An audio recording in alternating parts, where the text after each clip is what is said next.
Welcome to the second video giving you your feedback on the week 10 chapter discussions. This time I'm looking at questions 2 and 3.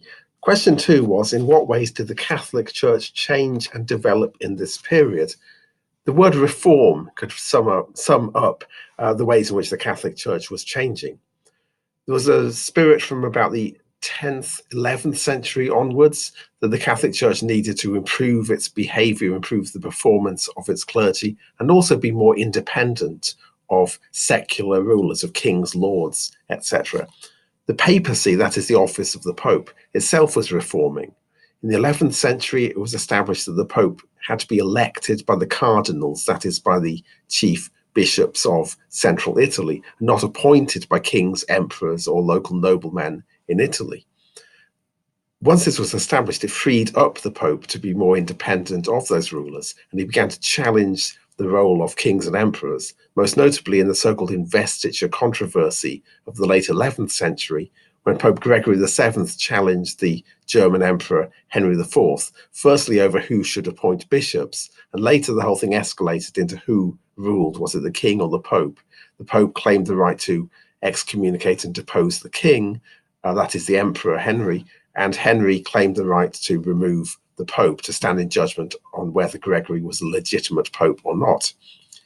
The monasteries, the monastic orders, the orders of monks were also reforming. There was a sense that the life in monasteries had become a little too lax, a little too easy, and new, more strict orders, notably, notably the Cistercians established themselves. The Cistercians believed in living not in the cities, but in the wilderness, that is, up mountainsides and so on.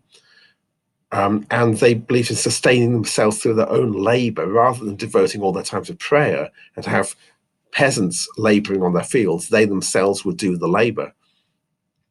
And these new reformed orders later spawned other reforms, such as the emergence of the friars. Friars were like monks, but unlike monks, they were not confined to a single house. They wandered the country, and they were supposed to live in absolute poverty, supposed to sustain themselves by begging. They were supposed to have no property at all, but merely to beg for their existence, trusting in God to provide. The two biggest orders were the Franciscans, founded by St. Francis of Assisi, who you may have heard of as the brother who would preach to the birds and the bees and the animals, and the Dominicans, founded by Dominic Guzman in Spain. Francis of Assisi operated in central Italy, and both of them were devoted to this extreme life of poverty and of begging for your existence. The third question was about the causes of the Crusades. Well, there were many. It would take a very long video to investigate all of them, and I'm trying to keep this video down to less than 5 minutes. I'll break it up into external and internal causes. Externally, the rise of the Seljuk Turks was a factor. The Seljuks were a new power in the Middle East, a Muslim power who conquered a lot of territory from the Byzantine Empire. The Byzantines appealed to the Pope for aid, and the First Crusade was launched as a response by Western Catholic crusaders to the threat to Eastern Orthodox, but also Christian Byzantine Empire. It's often said that it's about Jerusalem. The Crusades were about liberating Jerusalem from Muslim rule, and that's true in terms of that's how it was presented by the Pope and by the Crusaders themselves. The object was to capture Jerusalem, but that was not itself a cause. Jerusalem had been under Muslim rule for 4.5 centuries by the time the First Crusade was launched, so it was hardly a response to the fall of Jerusalem. It was more about my next point, which was internal questions, things happening within the West, leading to the declaration of the First Crusade.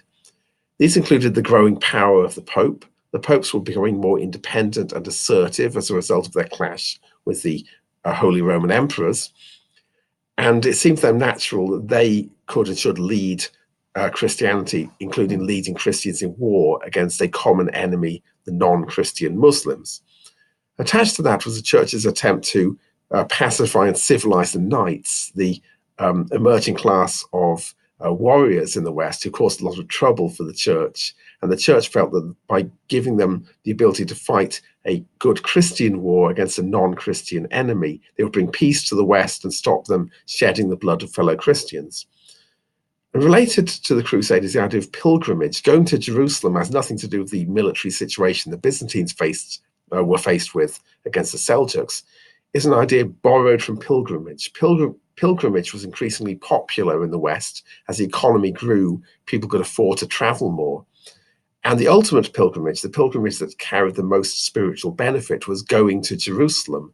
The Pope, by making Jerusalem the military objective of the Crusades, made the Crusades into a pilgrimage. You got the same benefits going on crusade as if you had been a pilgrim. The knights could now fight and not only not be considered sinners, they could fight in a good cause and get rewards in heaven while continuing to live their life as a warrior class.